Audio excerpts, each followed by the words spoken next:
Let's talk supply chain.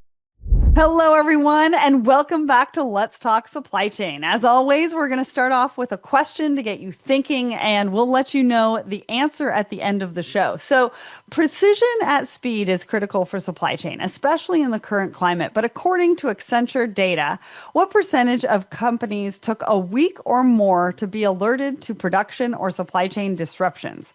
What do you think? Let me know your guesses. And as always, we'll reveal that answer at the end of the show. So today I'm excited to welcome another award-winning leader to our Woman in Supply Chain series. She's held executive roles at a range of big named brands from IBM Watson and Oracle to Nike, and is a real example to women everywhere. Well, who is she? It's Andrea Morgan-Vandome. Now, Andrea has more than 25 years of leadership experience in the enterprise software, supply chain, and retail industry.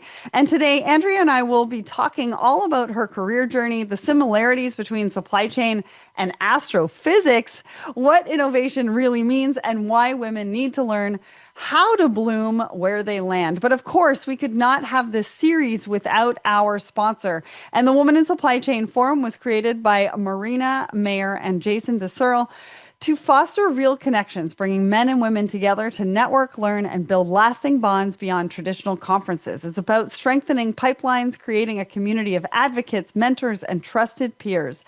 And similarly, the Woman in Supply Chain Award was born from a need to recognize female leaders, navigating challenges, and driving change. Since its inception 5 years ago, it has grown to nearly 400 submissions, celebrating the achievements of women shaping the future of supply chain. If you'd like to find out more, head over to sdcexec.com. Well, now it's time to welcome Andrea to the show. Welcome.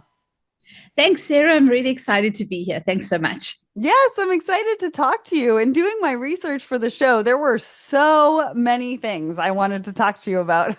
And I'm already thinking we're not going to fit all of that in. So let's just get started. Now, I think we have a first on the show because you have a degree in astrophysics. So tell me about that. What was the plan? What was your intention to be? Was your intention to be a scientist or maybe an astronomer or something like that? And where did that interest come from? Yeah. Well, I'm not sure I had a particularly strong plan, but I really did it because I was interested. And I thought I wanted to go into research. And I had sort of a very deep sort of interest in the origins of the universe, so cosmology. So I went and did theoretical physics with a specialty in astrophysics. So that's a little bit of what I did. And, it was super interesting, though. When I look at it now, I'm not sure I could do it again, but you know how that goes. You kind of get your brain trained in and you think differently, but it certainly gives you a level of confidence to know the types of questions to ask and, just sort of a feeling of really the training to ask the right questions, I think. Well, and you might actually use it more than you think because we're getting into the days of space logistics. There you go. And I've been actually, talking about that more. well, and I think the other piece that's interesting is I think really supply chain Mm. actually had most of its starts in mathematics, and that's kind of the core of theoretical physics. So anyway, Yeah. it's Yeah. a very interesting thing to have studied and learned about. Yeah, two core subjects that I was never great at, but I ended up in supply chain anyways. So there we have it. So how did you end up doing product management at a software company that specialized in supply chain? I mean, you just sort of mentioned there's some similarities because of a math foundation, but how did you go from astrophysics and did you say cosmetology? No, Cosmology. cosmology? Or, Cosmology into supply chain. well, I quickly learned that I probably didn't want to really be a researcher. I Okay. So like I got in, I found the work interesting, but really I liked being with people more. And so I realized it probably wasn't the best of fit for me. And so I joined, actually I joined IBM to start my career. And they had one of these post-grad placements where you do a little bit of sales and then marketing and then engineering. And so you learn all the disciplines. And, Nice. quickly within that, I started to specialize in supply chain. And I think what drew me to supply chain was really the nature of the problems that you were trying to solve.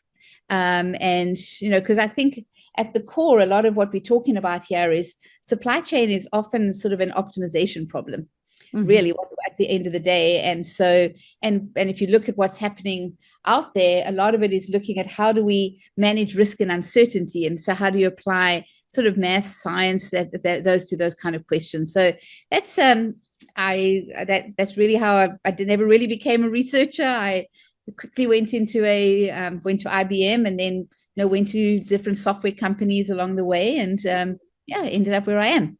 I love that you say problem solving. We're all like supply chain professionals, everybody in the industry are innate. They love solving problems, and we do it regularly on a daily basis.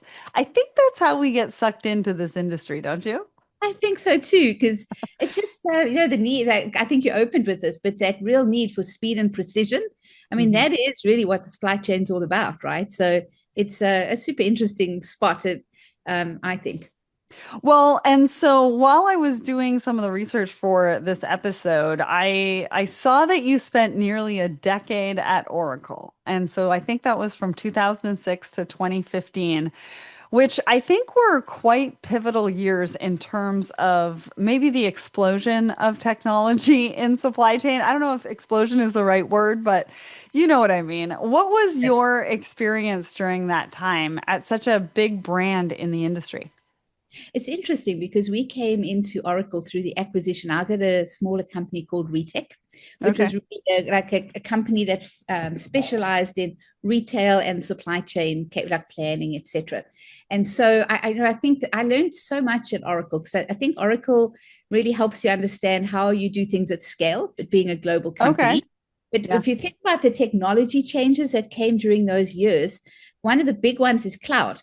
And so I still remember the days when people were unsure around whether they wanted to move from on-prem to the cloud and what we had to do. So that was a massive learning experience. And it was also sort of in those years that I think that, things like statistical forecasting and the early AIML really started to kind of gain ground. I remember we had this phrase of scientific supply chain. So, I think that there was so much to be learned there. And then really those were the years where people really started to think about how do we apply technology to solve some of these problems. And so you're right. I mean, I do think there were pivotal years in terms of technology. Well, and you talk about cloud. I remember because I come from a logistics background, and I remember our server room. Right? We had the two IT people on site. We had the server room, and you had to keep it cold or a certain temperature. And you never know what that room was meant to be, really, if you didn't know anything about technology. Yeah. So that would have been interesting because you would have had a lot of people that would have gone from having their own IT departments and server rooms, I guess, to then moving on to the cloud. And like, we don't really like change. I mean, as much as we say that we do, human beings don't really like change. So I'm sure that was really interesting. I don't think in those years I would ever believe. Like, so now, when I look at it, we do about, like at Blue Yonder, there's about 6 go lives a day where people are moving, for example, warehouses into the cloud. And at Wow. those days, I would never ever have believed that, because it was so much of how do you get people there? They'll only go for certain areas. And so, and just how much AI has really changed Yeah. technology. It's mind boggling. Yeah. Now, before we get to Blue Yonder, I do want to ask you about your last role previous to that, because I think it was at Nike, where you were responsible for digital transformation across all technical products. Now, that really is a big job. And obviously, you can't tell us any insider secrets, but if you can, I'm here for it.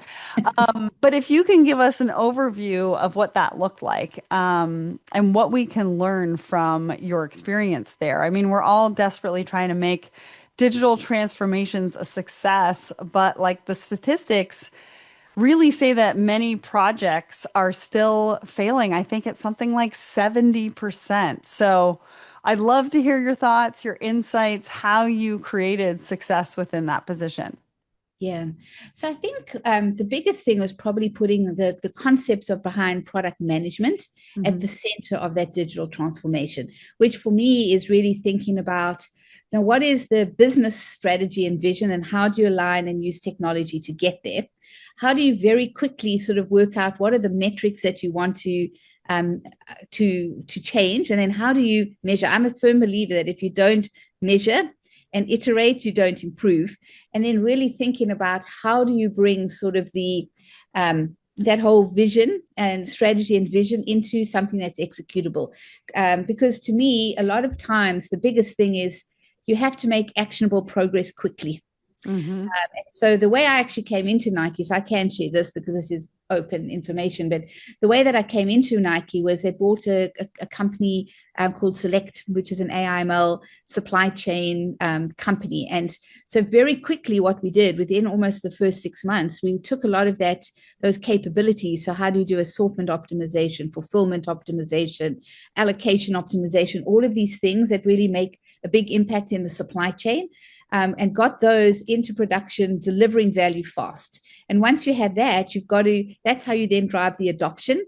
So Right. to me, it always really comes down to you can't do transformation for transformation's sake. It has to be very, and we hear that a lot, right? I know you and I probably hear that all the time. But it's really around what are you trying to change? Why are you trying to change that? What is the value you can get out of it? And how do you measure it well? And prioritization is everything, right? You Yeah. can't do too many things at one time. I don't know how much you can share about this, but how I would assume that the data and the foundation was already there for you to be able to bring in those optimization pieces, because a lot of what we're talking about is that data isn't even necessarily ready for some of the technology. Some of the processes and the way the companies are thinking about it isn't ready. Um, and there's some cultural shifts there. Obviously, change management is a big part of that. And so, was that sort of already in place, or did you have to sort of slow down to speed up to make sure the foundation was there? I mean, definitely it all comes down to the foundation and the data. So Yeah. in some of the spots, the data was there. In other spots, and both at Nike and the companies I work with today, sometimes you have to change the operational processes to create some of the data that doesn't even exist today in Right. order to be able to then be able to do smarter things. And a good example of this, like in a retail space, might be returns, where actually if you don't have the processes to bring returns back as sellable very, very fast, you don't even have that data. So you can't make smarter decisions as you're doing forecasting, as you're thinking Mhm. about what you need to place where, et cetera, et cetera. So some of the time the data's there, and some of the time actually just changing the operational processes gives you data that then allows you Huh. to do the optimization, et cetera. So, and it's really, to me, it's just breaking this down into actionable steps every time. Right. Well, I think the other part of that is a lot of times we're still talking about working in silos in supply chain, and we really need to get over that. Like, I was talking to somebody the other day, and we're talking about trust and having to trust the technology, right? And trust the data and maybe the solutions that are coming from it. But how do you do that when you can't even trust each other internally because you're not collaborating? Yeah. And actually, interestingly, that's the real reason that I came to Blue Yonder. Okay. Because if you look at Blue Yonder, it's really one of the only companies, if not the only. I don't want to go out there, but I believe it is the only company that really looks at how do you bring everything together from planning, through logistics, right through to actually some of the customer experiences pieces. Hmm. And if you have that technology that will then allow you that once you make a decision, it's not moving data around; it's just inherent. It Hmm. becomes so much more interesting. And like we see this when we go to customers, it actually helps them to break down the barriers of the silos within their organizations, because that is you can make big improvements within areas, but as soon as you start to tie it all together, that you really get the biggest, I believe, the biggest improvements. And especially if you can open this back out to outside your company, to your suppliers, to your carriers, etc. So I mean, Hmm. that is really what supply chain is all about. Like really, how do you connect and create operating processes across multiple entities? I love that. And so you're currently with Blue Yonder. Now, I have to say, Blue Yonder is a friend of the show. Back when they were JDA, they were actually my first client. And so Oh, we've really? done a Oh, lot of okay. work together, and I really watched the evolution of the organization. I've had a really great time interviewing quite a few people over at Blue Yonder as well. And you mentioned returns. I recently just did an episode about returns with Blue Yonder, and I highly recommend everybody go and check that out. So, talk to us about your role because I think it spans quite a bit and it's very involved. So, talk to us about what your new role is. What does it entail? What does a day in your life look like? All right.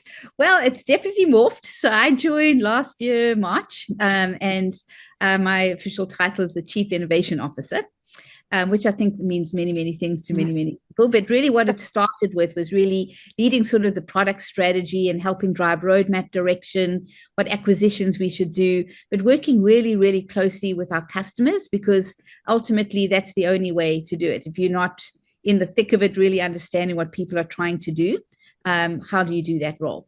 And then in January this year, that role expanded to also lead what's called the supply chain advisory.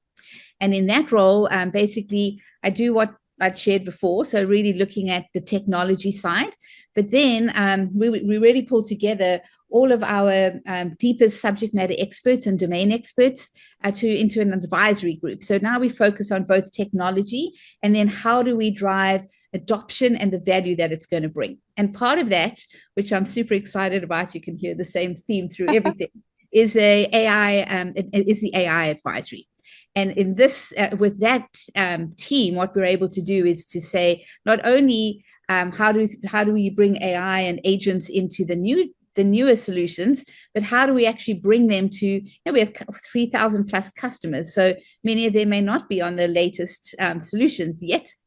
So how do we actually bring a lot of the AI and the agents to them? So I'm very excited. I've worked with an amazing team. I think you've talked to some of my teammates, and it's just I learn so much from them all the time. It's and our customers. I spend. What does a day look like? A good portion of the day is spent at least talking to some of our customers, our prospects, really sort of focused in on what are their challenges, what's new in technology that we could actually help with. How do we? You mentioned earlier, which was so spot on. A lot of this comes down to change management. So, how do you drive adoption, etc. So I feel very lucky. It's a perfect role. I'd love to be a fly on the wall for some of those conversations because I'm sure you get a lot of really amazing insights. And I'm not just talking about your customers, but the advisory board and things like that because Yeah. it's so exciting. There's a lot of great things that are happening, but we also need to talk about it and make sure that we're being realistic Yeah. about what is possible, et cetera, et cetera. Now, you said Chief Innovation Officer, and you said it could mean many different things. What does that innovation word actually mean for you? And where do you think the industry is when it comes to innovation? Because sometimes I see a bit of a gap between what people are saying and what's actually happening. Yeah, there again, spot on, right? Yeah. So for me, innovation really at its core is how do you do things differently? So Hmm. to me, it's a little bit around how do we change the way that supply chains work or people work within the supply chains so that we can really deliver value. And I always believe innovation has to be brought into the context of like how do you do your work as opposed to sometimes people will have innovation off on the side, but for us we brought it in sort of core to what it is that we do. And a big reason for that is I think you're right. When you look at what's happening out there, what gets said and what's happening is probably two different things. Sometimes you'll hear like over 90% of a lot of the people that we talk to, the C-suite will say, oh yeah, we've got all these AI projects on the go. But when you dig in, it's oftentimes peripheral as opposed to really the core of the business. And so, to me, innovation has to be around how do you change things for the better, using, and it isn't not just technology for technology's sake. It's really how do you do things differently and how do you deliver value. So in our advisory, when we go and we work with our customers on how do they want to change, that's the core of it. It's like what is the value it's going to bring and how do we measure that value. Hmm. Well, and you were named, what was it, 2024 top AI leader in growth tech in Rethink Retail's inaugural list. Congratulations for that. I mean, that's a mouthful, but I was very congratulations humble. for That was that. very kind of them. But yes, it was a. I was very surprised by that. It was really lovely. Yeah, and you've talked a little bit about AI already in this discussion. But I think the latter half that we're seeing of this year, there's been a bit of a boom in conversations around agentic AI. What are you seeing? Where do you hope we're going with this? So I so we've done a lot of work in agentic AI within Blue Yonder, and really where we see this going is that when you look at agentic, it's really got to kind of look at, like we call it the SADAR loop. Like, what do you see? How do you analyze? How do you decide an action? And the reason that that's important is that for us, agentic isn't just about asking questions on the side. Hmm. It's almost around how do you interact differently. And in a lot of what we see, where there's also been a lot of projects if you read out in the press, where they haven't. I think you gave some of the stats earlier, like maybe 70% of those haven't been successful. But when you dig into that, the ones that are successful aren't successful are ones that aren't really focused on, I'd say, sort of deep domain expertise. And so to me, like where we're going with some of the agentic is not just the general knowledge, but really understanding the specifics of supply chain and bringing together, the best of, should I be using an optimization routine? Is AIML the right piece? And then wrapping that in agentic. So that's, to me, it's really kind of the core of it. And we're seeing that, well, for our solutions, we built them from the bottom up with AI and agentic at the core. But I think that when you do that, a lot of the questions I sometimes get asked is, well, what about adoption of it? Aren't people scared of it? And I think it really depends on how you do it and how comfortable you make people in that. And anyway, so I think that there's sort of a lot of, for me, it's important to get started and try it out, because we know it's coming. So you just as well try it out and see the value that you can get along the way. Yeah, giving people permission, I think, to test things out and try things for themselves in a way that they want to be able to do that, I think does help with adoption. Because if they're able to do that, and also it's a bit of a different language, all this prompt engineering and having to ask questions and figuring out how to ask a question to get the answer that you want. There's a There's an lot. art to it, isn't there? Because sometimes you cannot, Yeah. like you said, sometimes to kind of just bring together some thoughts, and if you don't prompt it in the right way, like what. So now you think about, if you haven't really trained this on things like supply chain. Supply chain is all about precision, so Mhm. you really have to bring the best of the worlds together, I think. Yeah, and I think if we let people sort of play around and test in their own way, in their own environment, without too many rules to begin with, I think that's where the real magic is going to happen as far as adoption, because you allow them to play in their own sandbox, and then you give them some parameters and say, hey, this is how we want you to use it. This is how we're going to train you to use it. And this is what success looks like, not only for us, but for you as well, because there has to be a unified sort of success plan that everybody can get behind for, everybody to really come out on top. So, I want to switch gears a little bit because you've spent your entire career in a very male-dominated spaces. What has your experience been? I'm sure there's been ups, I'm sure there's been downs, but if you can share a little bit of that with us, I'd really appreciate it. Yeah, actually, I don't think I've known anything different through my whole life. It sounds weird, but I went to a girls' only school, and if you wanted to do computer science, you had to go to the boys' school. So Oh. as you can imagine, there's only a couple of us that went. And when I went into physics, there was maybe four of us in the class. When I went into astrophysics, it was just me, the only one in the class. And so, um, yeah, so and being in technology, especially sort of more on the engineering or that type of side, it is quite male dominated. I would say, just in general, I've been very fortunate. I've had a lot of supporters as we've gone through this.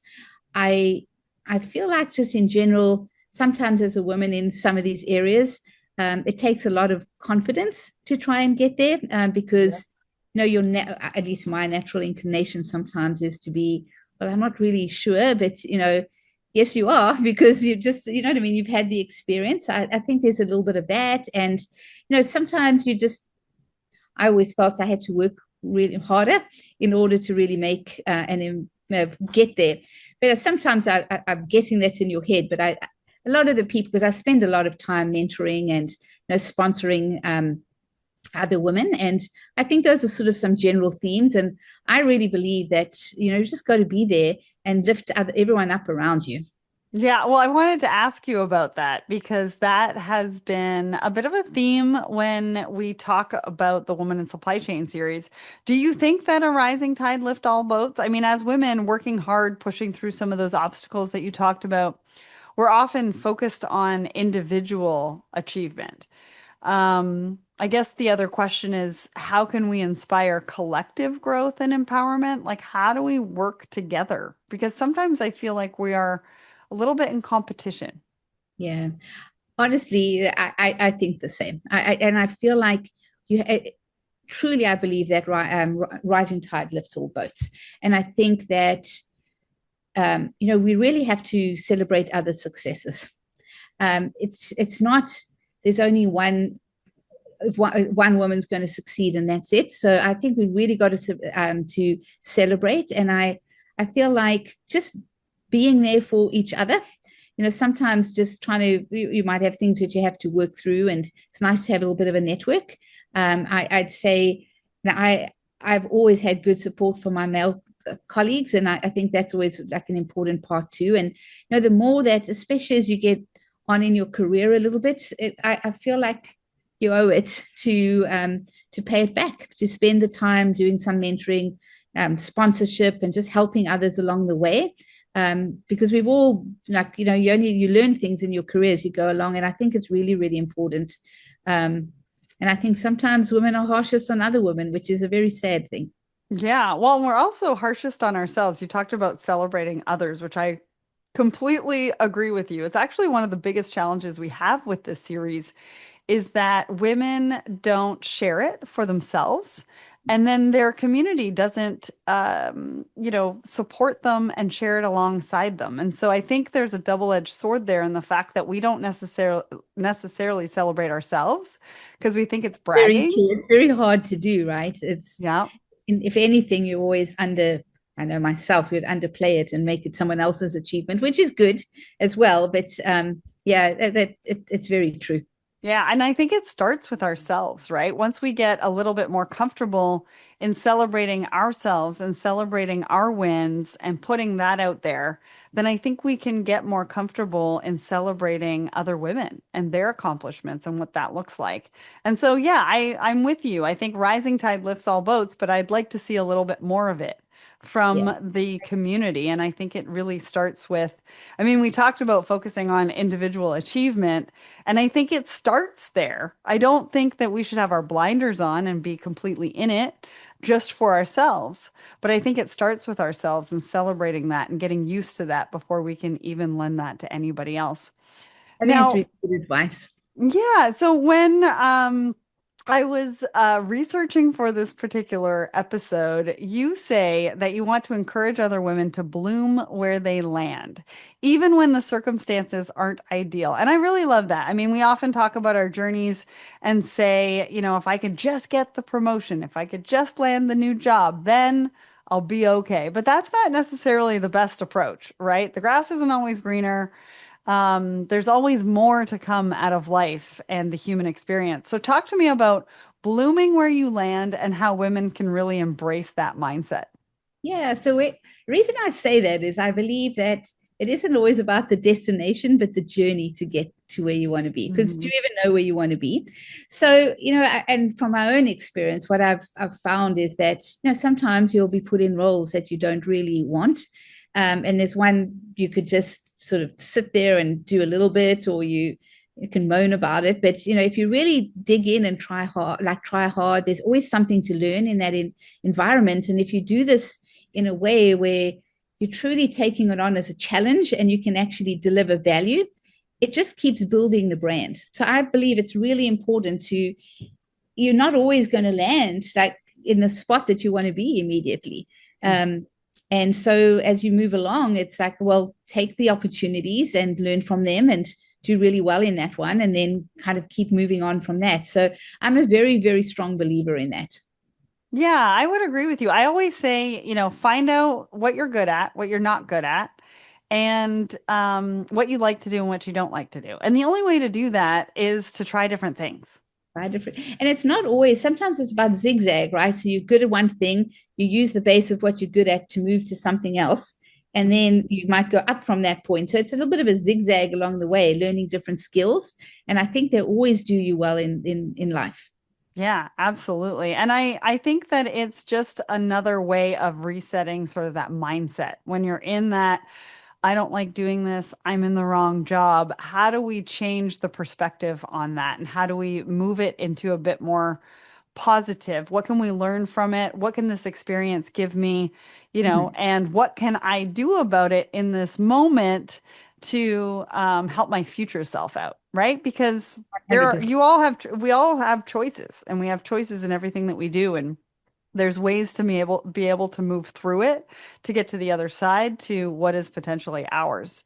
So you were named a trailblazer at the Women in Supply Chain Forum Awards. What does that mean to you? How do you think you've been a trailblazer, and how can others follow in your footsteps?